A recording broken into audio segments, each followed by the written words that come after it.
हमारे अंतरिक्ष में तैरते ये तारे सदियों से श्रद्धा और भय का विषय रहे हैं, लेकिन तारों की वजह से विनाश नहीं होगा।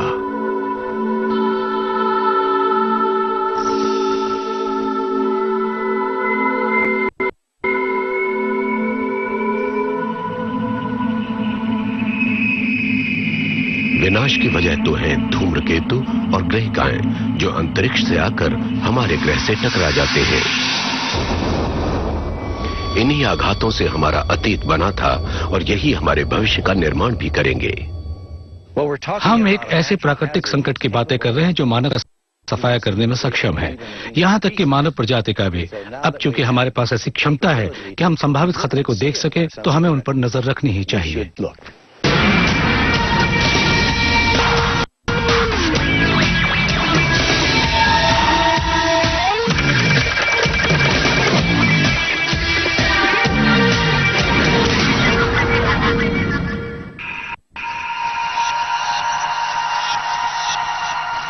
हर रोज करोड़ों की संख्या में अंतरिक्ष से छोटे छोटे टुकड़े पृथ्वी पर गिरते हैं।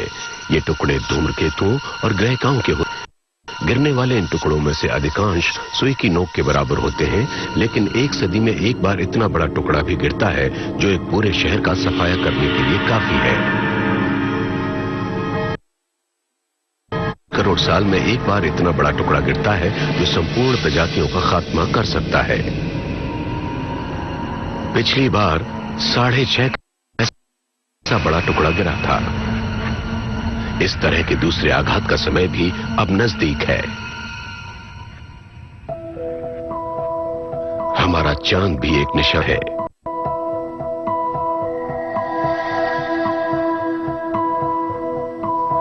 इसके जन्म से ही इसकी सतह को अंतरिक्ष के मलबों के झटके लग रहे हैं।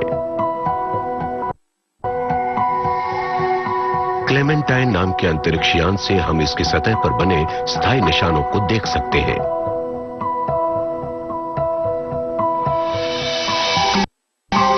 बुध ग्रह पर होने वाले आघातों की वजह सूर्य की खींचने और सोखने की जबरदस्त क्षमता है।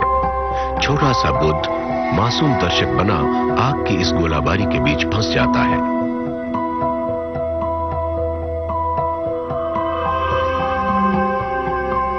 अंतरिक्ष के पास अभी भी ढेर से शस्त्र हैं। धूम्रकेतुओं की विनाशक शक्तियों का हाल में बृहस्पति ग्रह पर प्रभाव पड़ा था, जब शूमेकर लेवी 9 नाम के धूम्रकेतु के टुकड़े इस ग्रह से टकराए थे।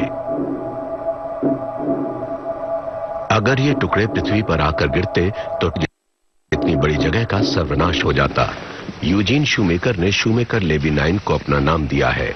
उन्हें ऐसी टक्करों को देखने के लिए अंतरिक्ष में लाखों किलोमीटर दूर नजर दौड़ानी पड़ती।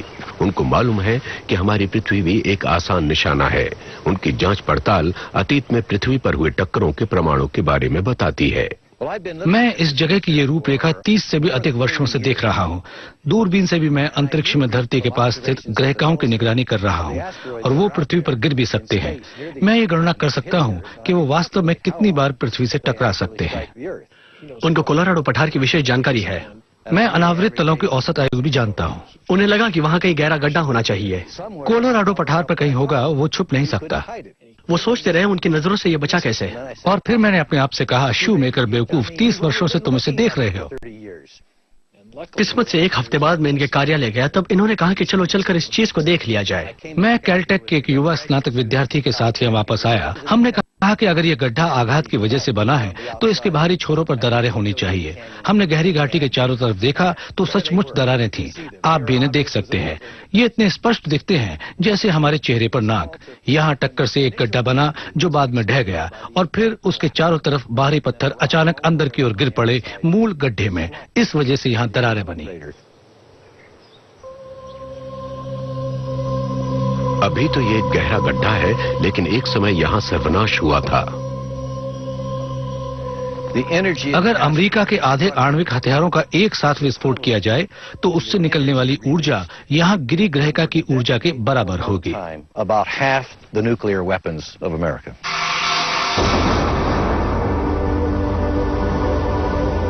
हाल में ही एरिजोना में हुए उल्कापात की वजह से मेटियोर विवर का निर्माण हुआ। हमारे पास अतीत में धूम्रकेतुओं और ग्रहकाओं के पृथ्वी पर हुए आघातों के बहुत अच्छे भूवैज्ञानिक प्रमाण हैं। इस तरह के 150 से भी ज्यादा विवर हमें पृथ्वी पर मिले हैं।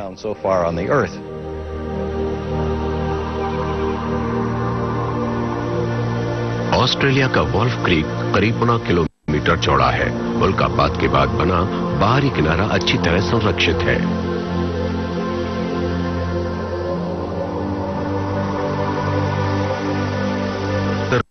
करोड़ 40 लाख वर्ष पुराना गॉसिस ब्लफ मौसम की वजह से घिस गया है। हैनबरी गहरे गड्ढों का समूह है। लगता है कि वहां टकराने से पहले उल्कापिंड टूटकर टुकड़े टुकड़े हो गया था। वहां अंतरिक्ष के अस्थायी वीराने में कई तरह के संघात करने वाले पिंड हैं। उनमें से कोई भी गहरा गड्ढा बना सकता है। कई ऐसी ग्रहिकाएं हैं जो 900 किलोमीटर दूर तक लंबी हैं और जो पत्थर तथा धातु के विशाल पिंड हैं। ये ग्रहिकाओं की एक पट्टी बनाते हैं जो मंगल और बृहस्पति ग्रहों के बीच परिक्रमा करते रहते हैं। इनकी तुलना में धूम्रकेतु छोटे होते हैं और ये बर्फ की मटमैली गेंद जैसे दिखते हैं। ये ग्रहिकाओं की तुलना में संख्या में भी ज्यादा है। इनकी लंबाई करीब 90 किलोमीटर तक होती है। सूर्य के नजदीक आते आते इनकी पूंछ अंतरिक्ष में करोड़ों किलोमीटर लंबी रेखा खींच जाती है। सौर मंडल के अंतिम छोर पर स्थित ऑट क्लाउड से धूम्रकेतु आते हैं। हमारे वायुमंडल में घुसते ही अंतरिक्ष का कोई भी छोटा मलबा जल उठता है और यही अग्निपिंड उल्का कहलाता है।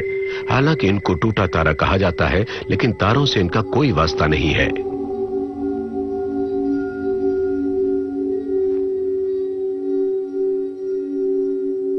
कभी कभी धूम्रकेतु या ग्रहिका का एक बड़ा टुकड़ा आकाश में एक अग्निपिंड की तरह तेजी से निकल जाता है।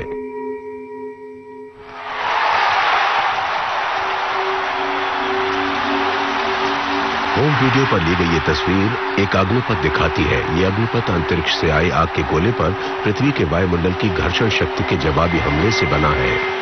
इस टक्कर से आग का गोला नष्ट होकर पिघल गया और कई टुकड़ों में बिखर गया, लेकिन कभी कभी ये विखंडन प्रचंड भी होता है।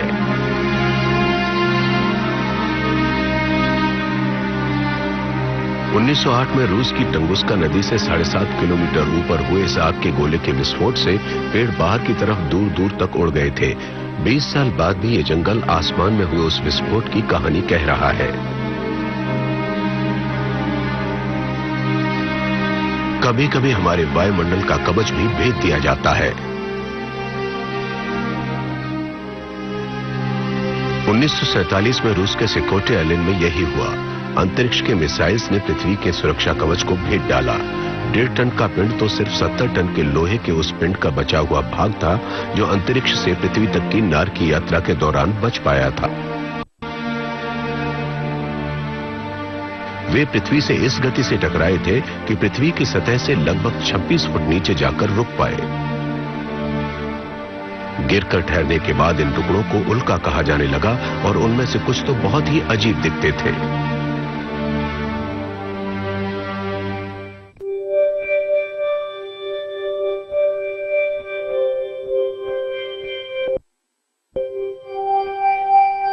पृथ्वी की उत्पत्ति के समय से ही उल्का यहां गिर रहे हैं। इंसानों के लिए लोहे के पहले स्रोत शायद धातु के उल्का ही थे। प्राचीन कुल्हाड़ियां, लेकिन इनकी कीमत लाखों डॉलर्स है। इनकी उत्पत्ति की तरह ही उल्काओं की कीमत भी आसमान छूती है। रॉबर्ट हचिंसन मानते हैं कि आज की रात बिक्री के लिए रखे गए ये पत्थर असाधारण हैं। ये तीनों उल्का पिंड जो यहाँ बिक्री के लिए रखे गए हैं, ये दूसरों से बहुत अलग हैं। हमारे पास इस बात के पक्के प्रमाण हैं कि ये उल्का पिंड मंगल ग्रह से आए हैं। पहला, जिसका नाम शसीनिय है, वो 1815 में फ्रांस में गिरा था। इसका नाम शसीनिय इसलिए पड़ा क्योंकि उल्का पिंड जिस जगह पर गिरते हैं उसी जगह के नाम पर उनका भी नाम रख दिया जाता है। दूसरा उल्का पिंड नाइजीरिया के उत्तर में जगामी नाम की जगह पर गिरा था और तीसरा उल्का पिंड पत्थरों की बारिश के रूप में मिस्र में गिरा था। इनमें से एक तो गिरकर टूट गया और बर्बाद हो गया। अंतरिक्ष से गिरने वाली इन चीजों को लोग पसंद नहीं करते थे। हमें इस बात का पता कैसे चलेगा कि ये पत्थर मंगल ग्रह से ही आए हैं? नासा ने मंगल ग्रह पर 2 अंतरिक्ष यान भेजे थे और दोनों ने ही वहां पहुंचते ही मंगल के वायुमंडल में उपस्थित तत्वों का आकलन किया। जगामी उल्का पिंड में ऐसी गैसें मिली हैं जो मंगल ग्रह के वायुमंडल में हैं। 3 पत्थर जो पृथ्वी पर गिरे वे रॉबर्ट हेग जैसे लोगों के लिए वरदान बन गए। उल्का पिंडों के व्यापार में इन्होंने लाखों डॉलर्स कमाए भी और गंवाए भी। हेग के लिए ये एक व्यापार है, गंभीर किस्म का। उनके घर के नीचे उनके जीवन की पूंजी है। उनके घर का तहखाना अलादीन की गुफा जैसा है। इन कक्षों में दूसरी दुनिया के पिंडों के हजारों टुकड़े बंद हैं। कुछ को शायद खरीदा जा सकता है और कुछ को तो वो कभी नहीं बेचेंगे।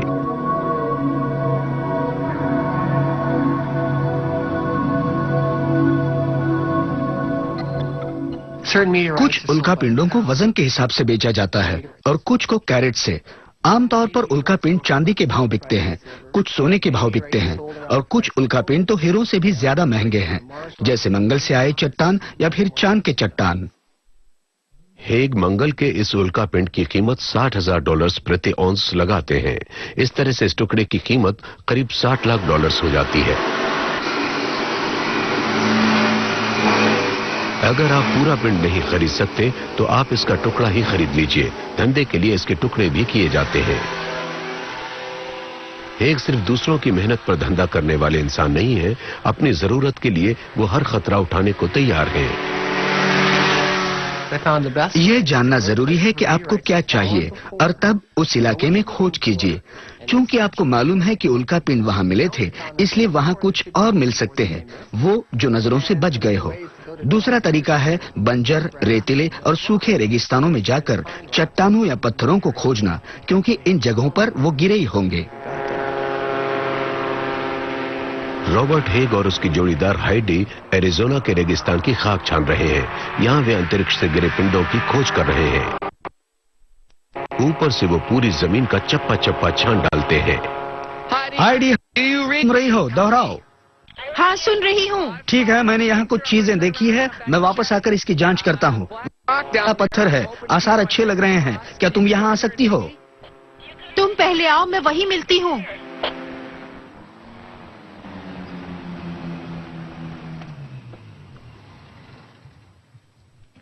इसे देख लो। ज्यादातर तो इनको साधारण कंकड़ के अलावा कुछ नहीं मिलता। मुझे लगता है ये स्टील का टुकड़ा है।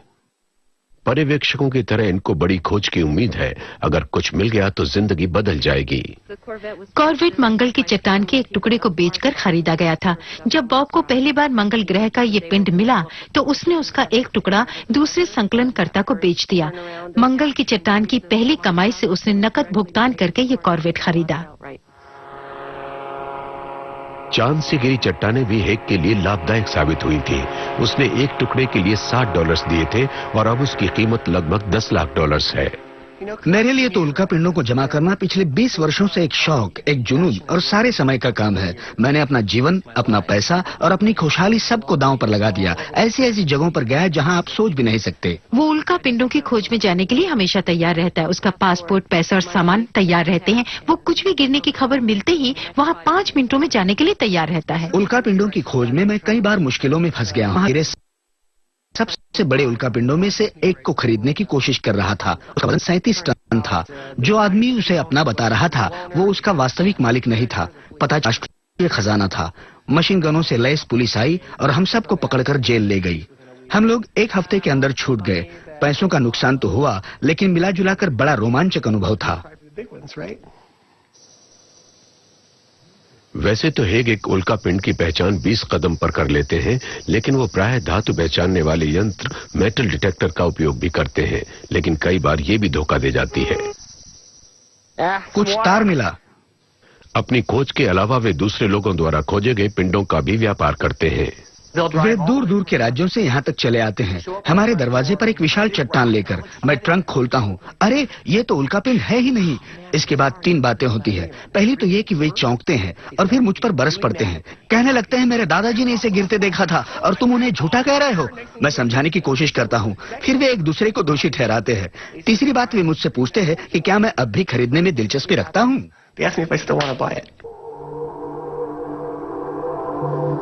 1984 में एलन हिल्स में खोज होने से पहले मंगल ग्रह का एक उल्का पिंड 30,000 सालों तक एंटार्कटिका में दबा रहा।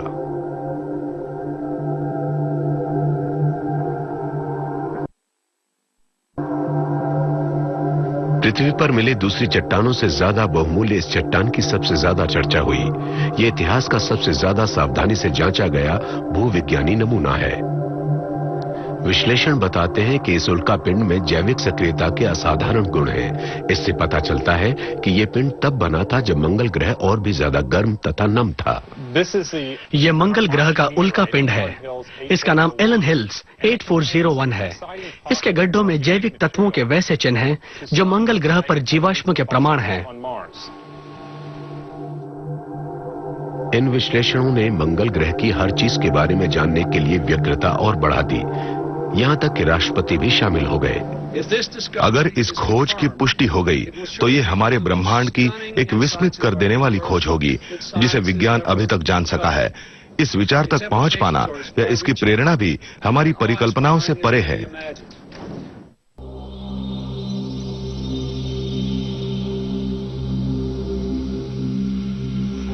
के बाहरी हिस्सों में एक अजीबोगरीब उल्कापिंड पाया गया। इसके रासायनिक निशान उस पदार्थ से मिलते जुलते थे जिसे आमतौर पर सिर्फ दूरबीन से ही देखा जा सकता है। वो पदार्थ था एक ग्रह का वेस्टा, जो कि अंतरिक्षीय चट्टान का एक टुकड़ा था। उसके जो टुकड़े पृथ्वी पर गिरे वो उल्कापिंड थे।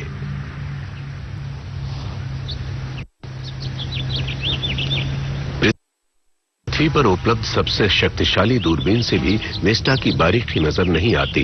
550 किलोमीटर से भी ज्यादा बड़ा होने की वजह से भले ही ये बड़ा लगता हो, लेकिन आकाशीय संदर्भ में ये छोटा है। अंतरिक्ष की विशाल योजना में ग्रहिकाएं जो लाखों चट्टानों के पिंड हैं, ये मुख्यतः मंगल और बृहस्पति ग्रहों के बीच परिक्रमा करती हैं।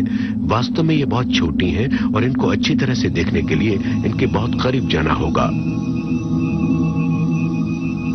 ग्रहिकाओं की ब्यौरेवार रूपरेखा सबसे पहले हमें गैलीलियो नाम के अंतरिक्षयान से मिली। बृहस्पति ग्रह तक पहुंचने के क्रम में ये इनमें से 2 के नजदीक से गुजरा।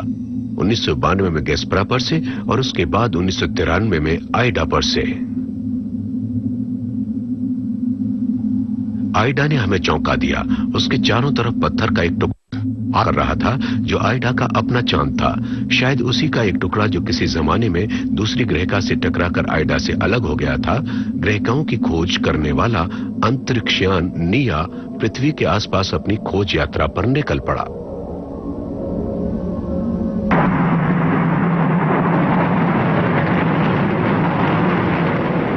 उन्नीस 1956 में प्रक्षेपित ये अंतरिक्षयान पहली बार किसी ग्रहिका का ब्यौरेवार अध्ययन कर रहा है।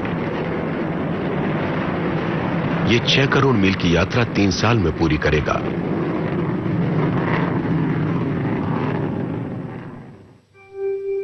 इसका लक्ष्य एरोस नाम की ग्रहिका है जो 33 किलोमीटर लंबी और 13.5 किलोमीटर चौड़ी है। निया एरोस तक पहुंचकर 1 साल तक इसकी परिक्रमा करेगा।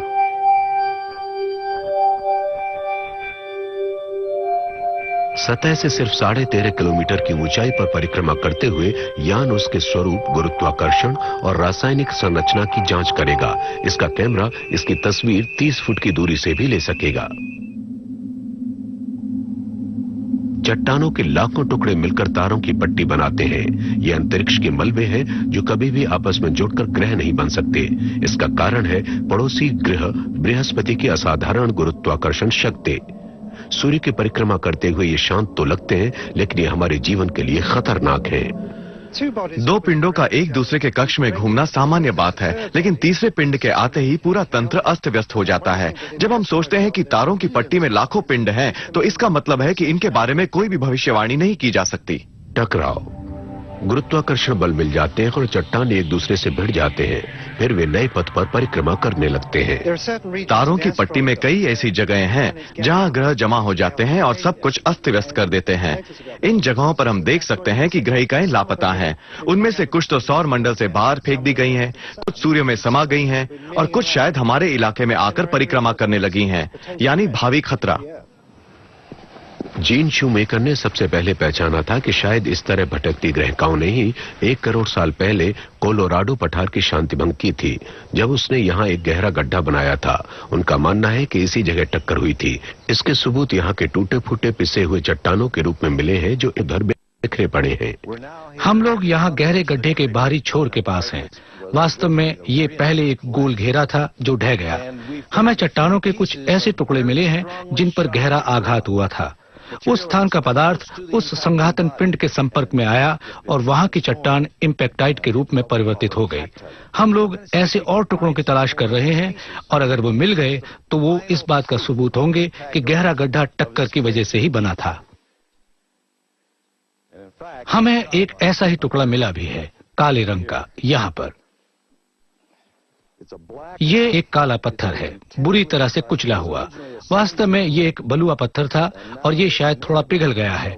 मैं इस हाथ वाले लेंस से कुछ निश्चित नहीं बता सकता, लेकिन ये उसी तरह का पत्थर है जिसे हम इम्पेक्टाइट कहते हैं। उनमें से ज्यादातर तो बह गए, कुछ इस चट्टान के पार जाने से पहले इस पानी में बच गए, जो अब तक नीचे घाटियों तक या और नीचे कोलोराडो नदी तक नहीं पहुंच पाए हैं।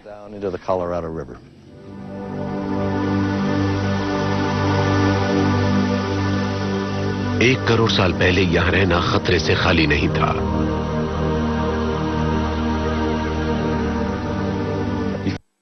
अगर उस वक्त आप यहाँ खड़े होते जब यहाँ ग्रहिका गिरने वाली थी और आप उसे ऊपर से आते हुए देखते तो पहले वो आपको एक धुंधली सी आकृति दिखती जिसकी चमक बढ़ती जाती और अंत में जमीन से टकराने से ठीक पूरा आसमान सूर्य की तरह चमक उठता और उसके बाद आपका भुर्ता बन जाता। इतने बड़े आकार की ग्रहिका अगर लॉस एंजलिस जितने बड़े शहर में गिरे तो उसे पूरी तरह नष्ट कर देगी। उस शहर का पूरी तरह से सफाया हो जाएगा।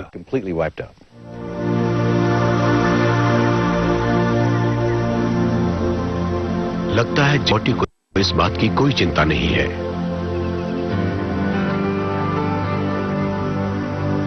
अभी तो वो अपने आसपास की दुनिया में खोए हैं, लेकिन रात होते ही वे अपने स्पेस वॉच के काम लग जाते हैं। इस परियोजना के लिए नासा और पेंटागन उन्हें अधिक मदद दे रहा है। ये अंतरिक्ष में उन तारों पर नजर रखते हैं जो पृथ्वी की तरफ बढ़ रहे हैं। स्पेस वॉच परियोजना का एक लक्ष्य यह भी है कि उन सभी तारों की खोज की जाए जो पृथ्वी के रास्ते से गुजरते हैं। हमें वैसे पिंडों में से 10% से भी कम की जानकारी है और शायद उनकी संख्या कुल मिलाकर 100 हो। हमारे पास इस तरह के पिंडों की एक सूची है जिसकी मदद से हम भविष्य की उनकी गतिविधियों पर नजर रख सकते हैं। तब हम कह सकेंगे कि वे कब खतरनाक होंगे और कौन कौन से सबसे ज्यादा खतरनाक है। तब हम अपना प्रयास उन पिंडों पर ही केंद्रित कर सकते हैं। थी अंतरिक्ष शस्त्रों से भरा हुआ है। करीब 1 लाख ग्रहिकाएं हैं जो करीब 10 मीटर लंबी हैं और हर एक में 1000 हिरोशिमाओं को नष्ट करने की क्षमता है।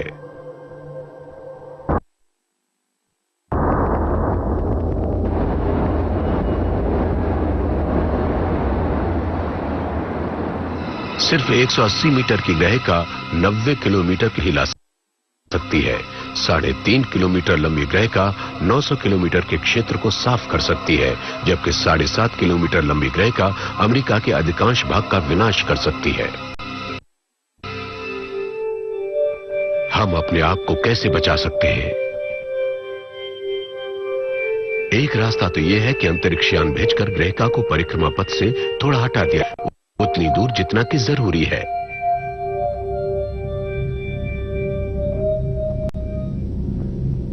इसके अलावा परमाणविक विकल्प तो है ही।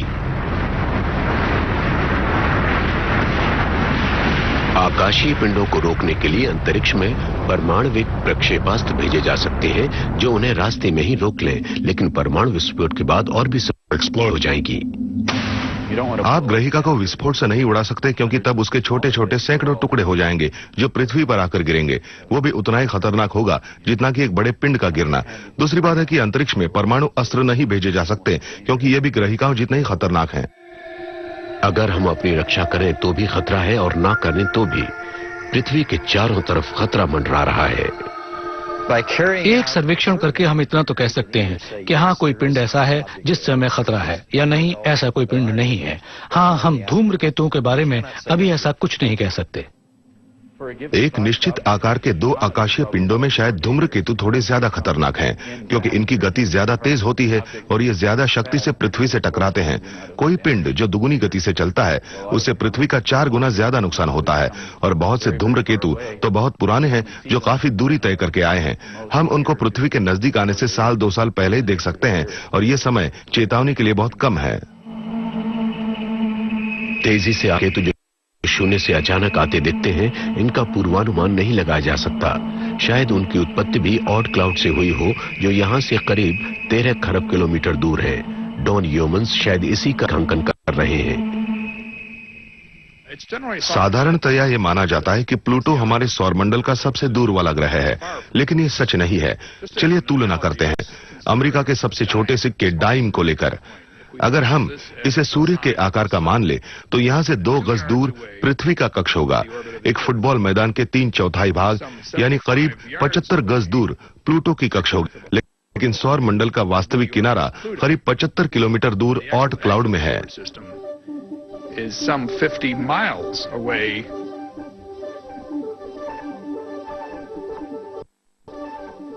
ये धूम्रकेतुओं का बादल है जिसने हमारे सूर्य को घेर रखा है। दरअसल यही हमारे सौर मंडल का अंतिम छोर है। जब हमारे युवा सूर्य की चमक और गर्मी शुरू हुई थी करीब 50 अरब साल पहले, तब इसके विकिरण ने महासंघिटन पदार्थों को ठंडे अंतरिक्ष में धकेल दिया था, जो आज तक जमे हुए पड़े हैं। यहाँ बर्फीली धूल में जकड़े हुए पदार्थों से हमारे सौर मंडल का निर्माण हुआ। सोलर सिस्टम ऑड क्लाउड है। एक बर्फ की गेंद की कल्पना कीजिए जिसका व्यास 10 किलोमीटर हो, और कल्पना कीजिए कि उसमें ढेर सी धूल हो। यही धूम्रकेतु है। सूर्य से दूर रहने पर भी वो वैसा ही रहता है। ये सौरमंडल की रचना के समय से ही वैसे का वैसा है। लैरी लेबोस्की धूम्रकेतु की प्रतिकृति बना सकते हैं। वो शुष्क बर्फ, अमोनिया, धूल, जैविक तत्वों और पानी का उपयोग करते हैं।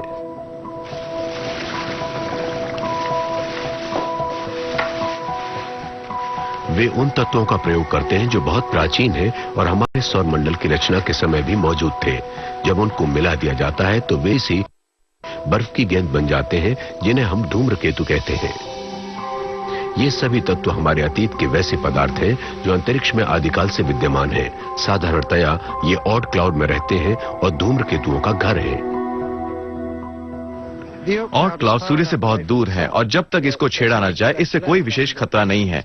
जब सौर मंडल किसी दूसरे नक्षत्र के पास से गुजरता है या फिर गैस के किसी विशालकाय बादल के पास से, इन पिंडों के गुरुत्वाकर्षण क्षेत्र की वजह से शायद ये ऑड क्लाउड में स्थित धूम्रकेतुओं में हलचल पैदा कर सकते हैं, जिससे उनमें से कुछ अंतर नक्षत्रीय अंतरिक्ष में फेंक दिए जाते हैं और कुछ सौर मंडल के आंतरिक भागों तक पहुंच जाते हैं। कुछ धूम्रकेतु मुख्य नक्षत्र यानी सूर्य के करीब आते ही अपने पथ से हट जाते हैं। उनकी दिशा में हल्का सा बदलाव आता है, जबकि दूसरे धूम्रकेतु सूर्य के ज्यादा नजदीक आ जाते हैं और एक ही झटके में पलट जाते हैं, और कुछ सूर्य की अग्नि में स्वाहा हो जाते हैं।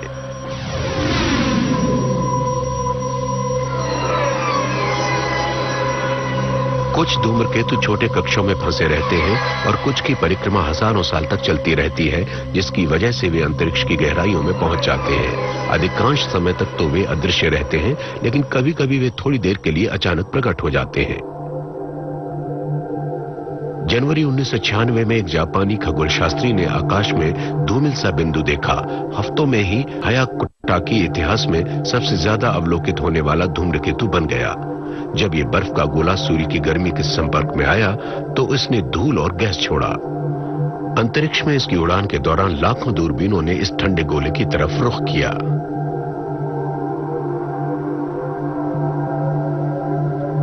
इसकी शानदार पूंछ रात को आकाश में दूर तक फैली थी, लेकिन मोर अपनी पूंछ का प्रदर्शन हमेशा नहीं करता। अपने अधिकांश जीवन में धूम्रकेतु सिर्फ बर्फ का एक नाभिक होता है, बर्फ का एक मटमैला गोला।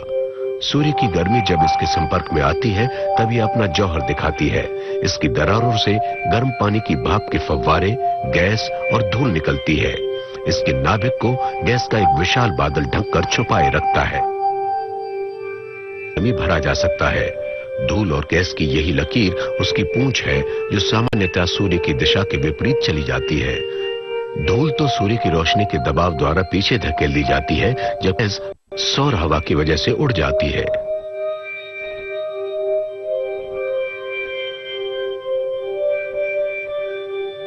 कॉमेट वेस्ट, जिसका नाम इसके खोजकर्ता के नाम पर पड़ा है, अपने सबसे शानदार रूप में 1976 में दिखा।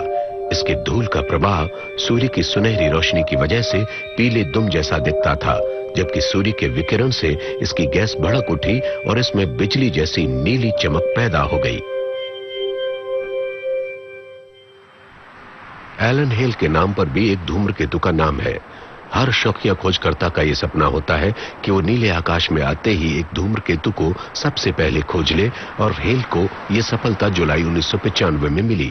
मैं तारों के एक समूह को ऐसे ही समय बिताने के लिए देख रहा था, और जैसे ही मैंने दूरबीन इस विशेष नक्षत्र समूह की तरफ घुमाई, मैंने एक पिंड देखा, और शुरू में ही मुझे लगा कि इसमें कोई न कोई बात है।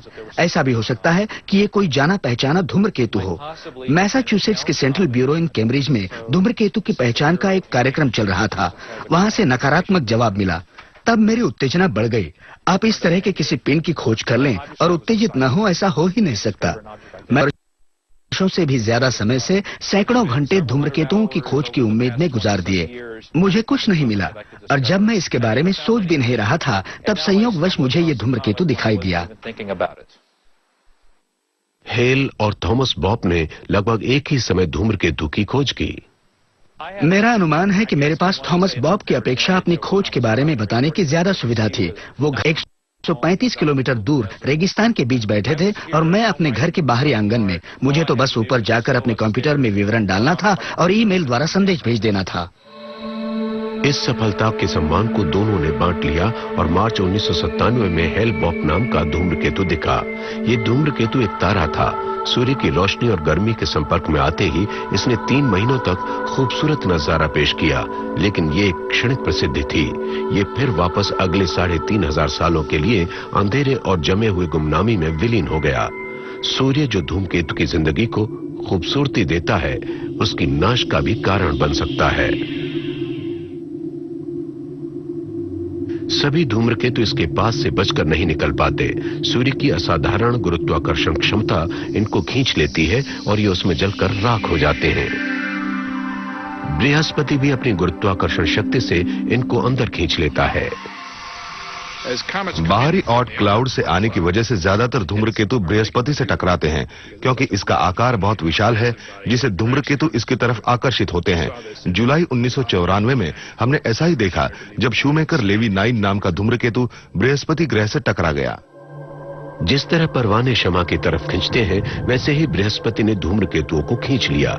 ये बर्फ के 9 किलोमीटर चौड़े तैरते हुए पहाड़ के टुकड़े थे। ऐसा लगा जैसे पति ने हमें फोन पर संदेश दिया और कहा कि मैं बृहस्पति पर 21 धूम्रकेतु गिराने जा रही हूँ। हर 6 घंटे पर एक, बड़े छोटे और वैसे भी जो छोटे कणों से बने हैं और एक दूसरे ठोस पदार्थों के बने हैं, सभी एक साथ 1 हफ्ते के अंदर। मैं चाहती हूँ कि तुम लोग इसे देखो, और हमने बस देखा। धूम्रकेतु के टुकड़ों का बृहस्पति के वायुमंडल में विस्फोट हुआ। जमीन पर स्थित दूरबीनों ने अग्निपिंडों की पहली चमक को देखा। विस्फोट की वजह से ग्रह के ऊपर चकाचौंध करने वाले चमकते बादल बन गए, जिसकी तस्वीर आधुनिकतम इंफ्रारेड कैमरों से ली गई। पृथ्वी से काफी ऊंचाई पर स्थित हबल स्पेस टेलीस्कोप से धूम्रकेतु के मोतियों की लड़ी की वो छवि देखी जो विनाश की तरफ बढ़ रही थी। पलटते हुए बृहस्पति पर सारी दुनिया की निगाहें टिकी थीं। गैस के विशालकाय गोले बृहस्पति पर पृथ्वी के आकार के निशान बन गए। प्रकृति ने हमें वो दिखा दिया जिसकी हमने कभी कल्पना नहीं की।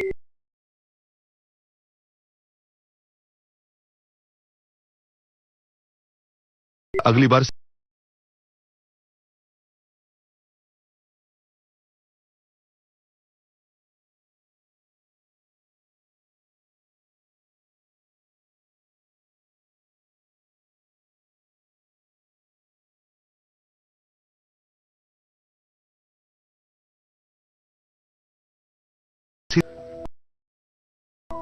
चीनी मकबरों पर बने चित्रों में धूम्रकेतुओं को झाड़ू वाला नक्षत्र बताया गया है, जो आकाश की सफाई करते हैं। जूलियस सीजर की मौत की स्मृति में बने सिक्कों पर एक धूम्रकेतु बना है, जो उस घटना की भविष्यवाणी कर रहा है।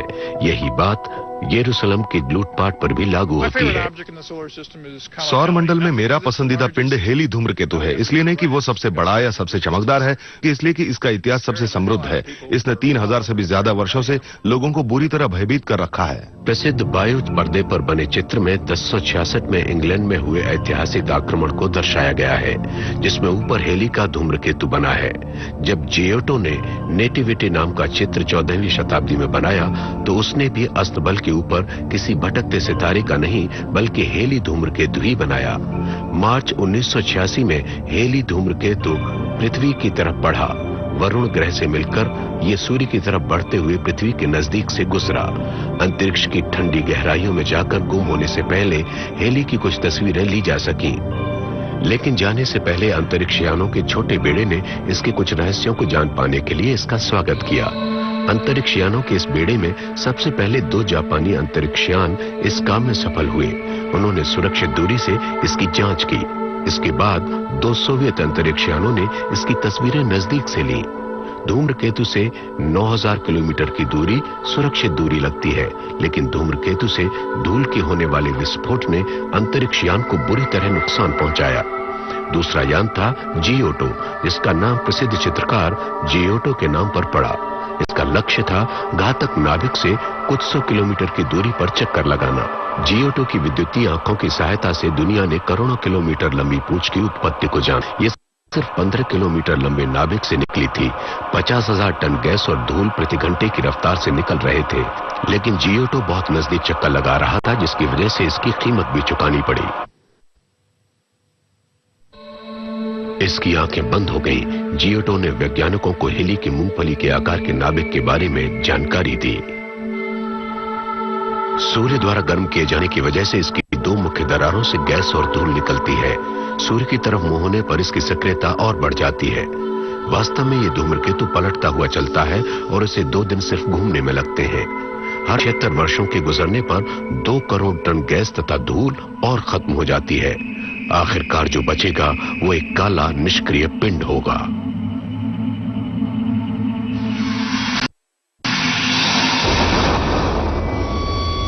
धूम्रकेतुओं और ग्रहिकाओं के बीच खींची गई रेखा स्पष्ट नहीं है। धूम्रकेतु का निर्माण करने वाले वो बर्फ जो किसी जमाने में उसमें मौजूद थे से इसकी गैस छोड़ने की क्षमता कम हो गई है। इसी वजह से ये एक ग्रहिका में बदल जाएगा। अभी भी बहुत से ऐसे सक्रिय धूम्रकेतु हैं जो पृथ्वी के नजदीक से गुजरते हैं। यूरोपियन स्पेस एजेंसी और नासा की सम्मिलित सहयोग से बना रोसेटा अंतरिक्षयान वर्टनन धूम्रकेतु पर 2011 तक पहुंच जाएगा। वर्टनन एक छोटे धूम्रकेतु है। यह हर 5.5 साल पर सामने आता है। अंतरिक्षयान अपने कक्ष में रहकर धूम्रकेतु के नाभिक और उसकी गतिविधियों पर नजर रखेगा, जबकि एक लैंडर उस पर उतरकर उसमें एक नुकीली नली भेज देगा। ये नली जैविक तत्वों का पता लगाएगी।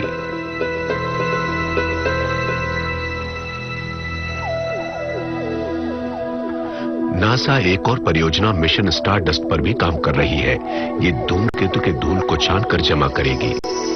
एरोजेल एक मक्खी मार कागज की तरह धूल को पकड़ लेता है तथा एक कक्ष द्वारा उसे वापस पृथ्वी पर भेज।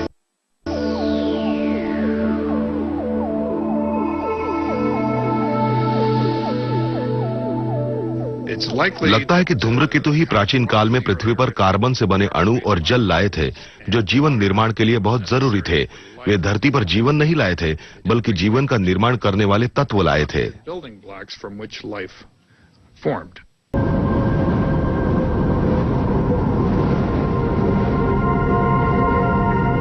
6.5 करोड़ साल पहले विध्वंस हुआ था। सभी प्रजातियों में से 3/4 का पृथ्वी पर से सफाया हो गया था। उस समय की चट्टानों पर इरिडियम नाम के तत्व से प्रचुर मिट्टी की पतली परत मिली है। इरिडियम पृथ्वी पर बहुत कम मिलता है, लेकिन उल्का पिंडों में यह प्रचुर मात्रा में मिलता है। हो सकता है कि एक धूम्रकेतु या कोई ग्रह का पृथ्वी पर गिरी हो और उसने मलबों का ढेर छोड़ दिया हो जिसमें प्रचुर मात्रा में इरिडियम हो, लेकिन उस आघात के क्या और भी प्रमाण मिल पाए?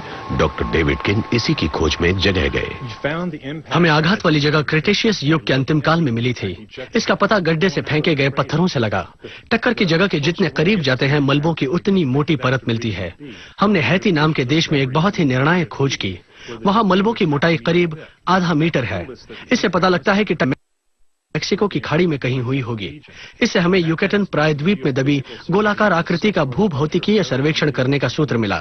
जब हमने उस ढांचे से प्राप्त चट्टानों के नमूने का अध्ययन किया, तब पता लगा कि वो चट्टान एक विशाल ग्रहिका की टक्कर का परिणाम थी। इन लोगों ने एक 150 किलोमीटर चौड़े गड्ढे का नक्शा बनाया। ये हाल की सबसे विध्वंसक घटना की साक्षी है। किंग ने इन तथ्यों को एकत्र करके एक ठोस सिद्धांत का रूप दिया। चिक्सलूप क्रेटर का निर्माण तब हुआ था जब कोई धूम्रकेतु या ग्रहिका पृथ्वी की सतह से टकराई, और जब यह हुआ तब धूम्रकेतु या ग्रहिका वाष्प इसने टक्कर वाली जगह के आसपास पृथ्वी की ऊपरी परत को भी वाष्पीकृत कर दिया और कई तत्वों को पिघला दिया तथा पृथ्वी की ऊपरी परत को चकनाचूर कर दिया। उसी समय इसने पदार्थों को मथना शुरू कर दिया जो कटोरे के आकार के मुंह से बाहर निकलने लगे। इसी को अब हम चिक्सलूप इम्पैक्ट क्रेटर कहते हैं। ग्रहिका या धूम्रकेतु ने पूरी प्रजातियों में से 3/4 भाग का सफाया कर दिया और इनके सबसे प्रसिद्ध शिकार थे डायनासोर्स। इस आकार की टक्कर का बहुत व्यापक असर हुआ होगा, विशेषकर स्थानीय क्षेत्र में। टक्कर के बिंदु से विशाल लहरें फैली होंगी। ये लहरें मैक्सिको की खाड़ी से बहकर मैक्सिको के समुद्र तट और अमेरिका से जाकर टकरा गई होंगी। ज्यादा साफ शब्दों में कहा जा सकता है कि टक्कर से बने गड्ढे से निकला पदार्थ दक्षिणी और उत्तरी अमेरिका महाद्वीपों में बंट गया होगा।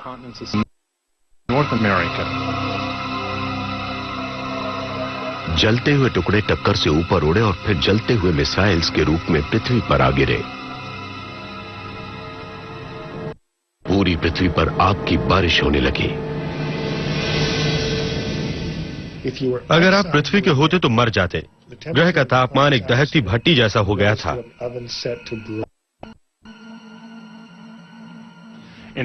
इसके साथ ही ज्यादा बारीक बल्बे तेज वेग से निकले और बहुत ऊंचे अंडाकार कक्षों में पहुंचकर वापस पृथ्वी के वायुमंडल में बरसने लगे।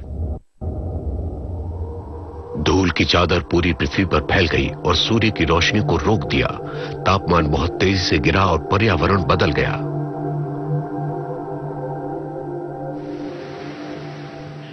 यूकेटॉन प्रायद्वीप पर एनहाइड्राइट्स और चूना पत्थर नाम की चट्टानें हैं जिनको वाष्पीकृत करने पर सल्फ्यूरिक अम्ल या कार्बन डाइऑक्साइड मिलता है। इसकी वजह से तेजाबी वर्षा होती है और भूमंडल गर्म हो जाता है। जितनी भी प्राकृतिक आपदाओं की हम कल्पना कर सकते हैं उन सबको डायनासोर्स ने झेला है, और वो भी सब एक साथ। इसके बाद सिर्फ बंजर जमीन ही बच गई।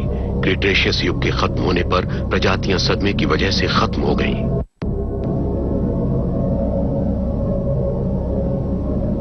दुनिया परिवर्तित हो गई। पिछले लगभग 5 करोड़ सालों में धूम्रकेतु जैसे विशालकाय पिंडों की टक्कर से भयंकर विनाश हुए हैं। महत्वपूर्ण विषय सिर्फ विनाश नहीं हुआ और नई प्रजातियों का जन्म हुआ।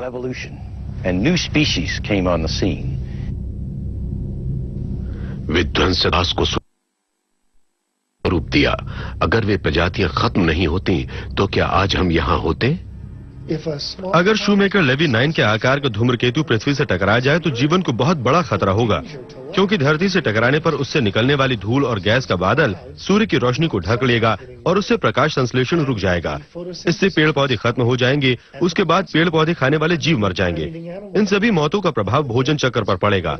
ऐसा ही हादसा 6.5 करोड़ साल पहले हुआ था। अगर यहाँ टकराई ग्रहिका से सिर्फ दुगने आकार की ग्रहिका आकर पृथ्वी से टकराता है तो वो पूरी दुनिया की आधी जनसंख्या के विनाश का कारण बन सकती है। जिस हिसाब से उनका पता लग रहा है उससे कहा जा सकता है कि इस तरह करीब 1500 पिंड हैं जो पृथ्वी की कक्ष में इर्द गिर्द घूम रहे हैं। वायुमान दुर्घटना की अपेक्षा आकाशीय आघात से मरने के मौके ज्यादा हैं। इसका कारण है जब हवाई जहाज दुर्घटनाग्रस्त होता है तो सिर्फ कुछ 100 लोग मरते हैं, लेकिन अगर एक धूम्रकेतु या ग्रहिका टकराए तो ये करोड़ों जानें ले सकती हैं।